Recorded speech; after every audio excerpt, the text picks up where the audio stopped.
Good morning, my dear students. How are you all? I hope that all of you are fine in your homes and you all are taking care of yourself. Dear students, today is a new day and we have a lot to learn.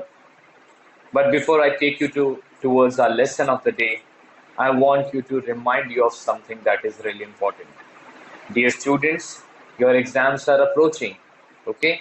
They are on their way. So you all must study regularly. If you will study regularly every day, then you will never be burdened by your studies. And you can utilize the time you have very effectively. So, my dear students, I hope you take my advice and follow it sincerely. So, dear students, in today's class, we are learning something very important. Today, we have a topic with us that will get you around 10% marks of your exam.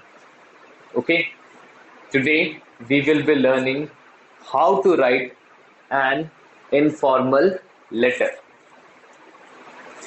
Letter you all know, right? And informal letter you have done already, है ना. हमें जब किसी को कोई message देना होता है रिटन फॉर्म में, then letter is a very convenient way of giving him that message.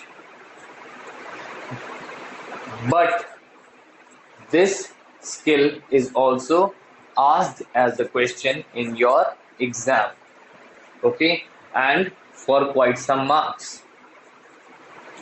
So informal letter कौन से letters होते हैं? Informal letters are those letters which we write to someone who is our relative and who is known to us. Okay, someone you can say it can be a friend, okay, or it can be a distant relative, it can be your sibling, है ना, आपके भाई बहन हो सकते हैं. सो हम इनमें से किसी को भी, पेरेंट्स को भी, जो भी हमारे रिलेशन में या जो भी हमें वेल नोन है, we can write a letter to that person. Okay, so while writing a letter we must take care of the format. Okay, so इस टॉपिक में हम स्टार्ट कैसे करते हैं? हम फॉर्मेट को सबसे पहले देखते हैं. Okay, so the format of writing an informal letter is very simple, but you must take care कि उसमें simple errors ना हो. Okay, otherwise for any error you lose marks. Okay, ये question 10 marks का भी आता है, 8 marks का भी आता है. अभी जो लास्ट ईयर अपडेटेड सिलेबस आया था उसमें 5 मार्क्स अलॉट किए थे इसको. बट इम्पॉर्टेंट क्वेश्चन है, कंपल्सरी है, आना ही आना है इसमें राइटिंग सेक्शन में.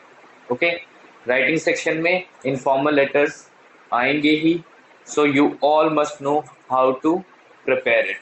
ओके, सो हम सबसे पहले फॉर्मेट देखते हैं कि क्या फॉर्मेट है.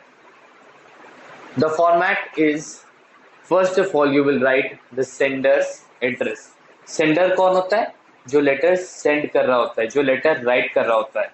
ओके, जैसे एग्जामिनेशन हॉल में आप राइट कर रहे होंगे.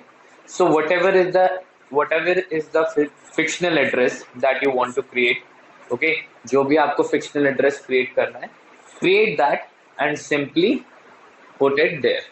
okay, मैंने एक fictional address use किया हुआ है which is C205 Mayur Vihar new Delhi. Right, ये क्या हो गया? ये हो गया हमारा हाउस एड्रेस, या फ्लैट हो सकता है, हाउस हो सकता है. ये हो गया हमारा एरिया नेम, लोकेलिटी नेम, और ये हो गया हमारा name of the city. So address आपका 2 या 3 लाइंस में जैसे भी आप लिखना चाहे लिख सकते हैं. ओके, बट एक चीज का ध्यान रखना है, that every letter of the name, okay, first letter of the name, proper nouns का रूल याद है ना, प्रॉपर नाउन का फर्स्ट लेटर कैपिटल होता है. सो जो भी नेम के ये हैं फर्स्ट लेटर्स हैं, ये मैंने अंडरलाइन इसलिए किए हैं because they are to be written in capital. इसमें कोई एरर मत करना. अगर एरर हुआ simply you would lose half marks. Okay, अब ये आपके मन में क्वेश्चन आ सकता है कि सर डिटेल्ड मार्किंग क्या रहेगी? सो अनटिल एंड अनलेस, जब तक हमारे पास कोई सीबीएसई की तरफ से मार्किंग नहीं आ जाती, हम मान के चलेंगे कि ये 5 मार्क्स में आएगा। ओके, क्योंकि लास्ट ईयर भी ये 5 मार्क्स में आया था। तो जो फॉर्मेट है इसका 1 या 1.5 मार्क्स का हो सकता है। ठीक है, फॉर्मेट के लिए 1 या 1.5 मार्क्स, और एक भी एरर हुआ तो half mark. Okay, half mark cut. So make sure you don't make any error.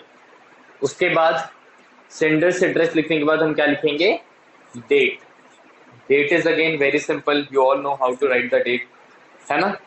Right the date and then move on to the next step. अच्छा, एक क्वेश्चन जो क्लास में भी हम काफी बारी पूछा मुझसे कि सर इनके बीच में लाइन छोड़नी है क्या? Yes, you can leave a line between these different parts of the letter. ऐसा नहीं है कि आपको लाइन छोड़ो, कहीं रिटर्न रूल है या कहीं पे कुछ ऐसा नहीं, ऐसा नहीं है। But we leave line to improve our presentation. जितनी अच्छी प्रेजेंटेशन होगी, कॉम्पोजिशन में उतने ही ज्यादा मार्क्स मिलेंगे, लॉन्ग आंसर्स में उतने ही ज्यादा मार्क्स मिलेंगे। मैंने जब लॉन्ग आंसर डिस्कस किया था, I told you very clearly that presentation of long answers is very important. Paragraph बना के भी आप राइट कर सकते हैं, ऐसे सिंगल एक पैराग्राफ अच्छा नहीं लगता। ठीक है, लेटर को या कोई भी आप कॉम्पोजिशन कर रहे हैं, लॉन्ग आंसर है, उसमें make 2 or 3 paragraphs. That would give a very nice look to your presentation. Okay, now after that you will write dear receiver और my dear receiver. रिसीवर कौन होता है? जो वो लेटर को रिसीव कर रहा होता है, जो भी पर्सन लेटर को रिसीव कर रहा होता है, जिसको आप लेटर लिख रहे होते हैं। लाइक क्वेश्चन आ गया एग्जाम में, write a letter to your younger brother explaining him the importance of studies. तो उसमें क्या हो, आप लिखेंगे डियर ब्रदर या फिर my dear brother, both are right. This is just salutation, okay, this is just greetings which you are saying to the person who is reading your letter.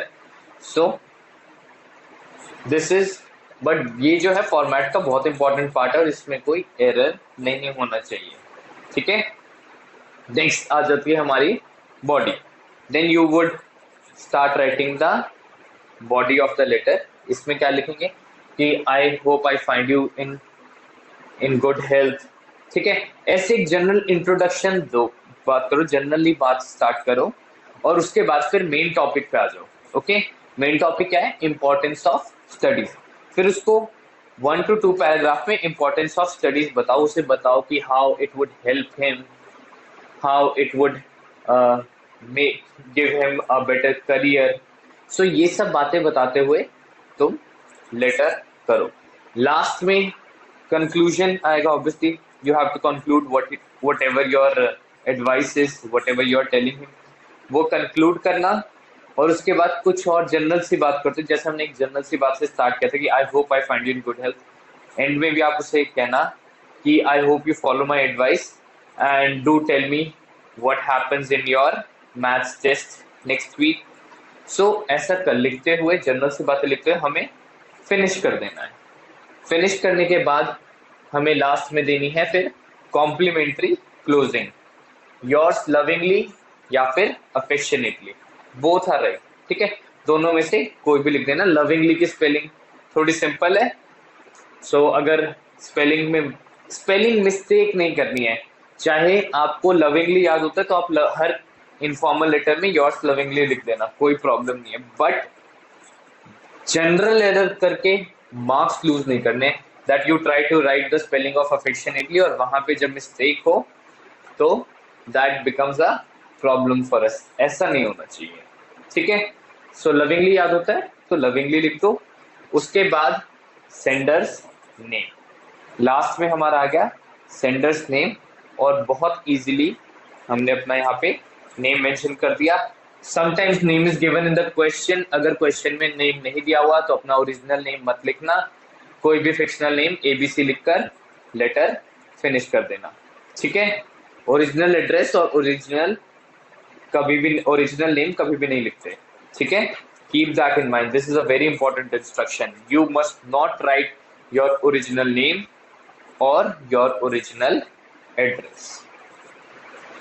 Now dear students, comes the question that what should be written in the body of the letter. जो body होती है ना letter की, देखो उसमें दो चीजें check होती हैं, कंटेंट और एक्सप्रेशन। तुम्हें मार्क्स सब लेटर में मिलेंगे, जैसे 5 मार्क्स का लेटर आ गया तो 1 मार्क फॉर्मेट का, 2 मार्क्स कंटेंट के और 2 ही मार्क्स एक्सप्रेशन के। अब सबसे पहले कंटेंट जो पॉइंट है, कंटेंट में हम क्या चेक करते हैं? इन कंटेंट वी चेक कि whether what you have written is related to the question और नॉट। जैसे मैंने आपको एग्जांपल दिया था इंपॉर्टेंस ऑफ स्टडीज, अगर इंपॉर्टेंस ऑफ स्टडीज के टॉपिक में आप साथ साथ इंपॉर्टेंस ऑफ स्पोर्ट्स लिख दें तो वो रिलेटेड नहीं रह जाएगा content, and there you would lose marks, आपको उस पोर्शन के मार्क्स नहीं मिलेंगे कंटेंट में। सो कंटेंट में हम चेक करते हैं कि whether the content is related और नॉट। उसके बाद हम जो चेक करते हैं, हम ये चेक करते हैं कि जो डिटेल्स हैं रिक्वायर्ड हैं, क्या आपने वो क्रिएट करी हैं। जैसे डिटेल्स कैसे हो गई, जैसे इंपॉर्टेंस ऑफ स्टडीज में आप बताओगे उसे that what is the importance of studies, career growth में कैसे हेल्प करती है, how it makes us a good human being.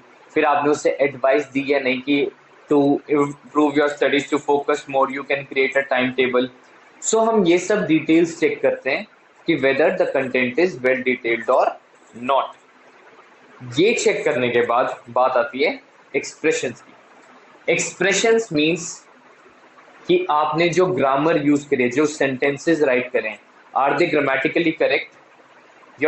You must not write any sentence that you feel might cause a mistake. Okay? ऐसा कोई भी sentence नहीं लिखना है जिसमें एरर हो सकता है। Write what you know. Simple rule. Write what you know. ये रूल इसलिए बता रहा हूँ so that you don't lose marks unnecessarily. अगर आपने एरर किया, एग्जामिनर मार्क्स डिडक्ट करेगा, as simple as that. So letter में हमने कोई भी ग्रामेटिकली इनकरेक्ट सेंटेंस यूज नहीं करता। You all know when you are writing a wrong sentence, है ना, फिर भी जबरदस्ती लिख देते हो, नहीं, जितना पता है उतना ही लिखो। After writing correct grammatical sentence, you must make sure that you should not make a single spelling error. Spelling में तो एरर करना ही नहीं है, जो वर्ड्स पता है उन्हीं को यूज करो अपने सेंटेंसेस में और उन्हीं की ही करेक्ट स्पेलिंग लिखो।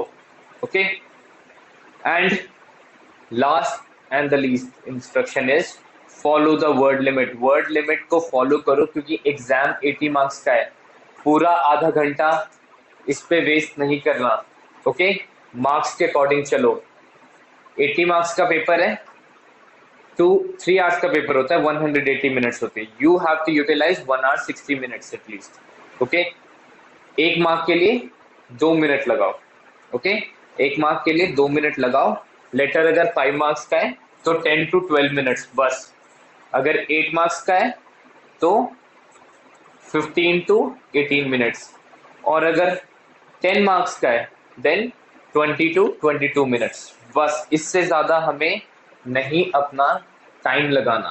ओके, हमें बिल्कुल ही वर्ड लिमिट को फॉलो करना है। अगर 5 मार्क्स के लिए एग्जाम में आया ये तो वर्ड लिमिट होगी 100 to 120। अगर 8 मार्क्स के लिए आया तो वर्ड लिमिट होगी 120 to 150, और अगर 10 मार्क्स के लिए आया ये क्वेश्चन तो होगी वर्ड लिमिट 150 to 200। ओके,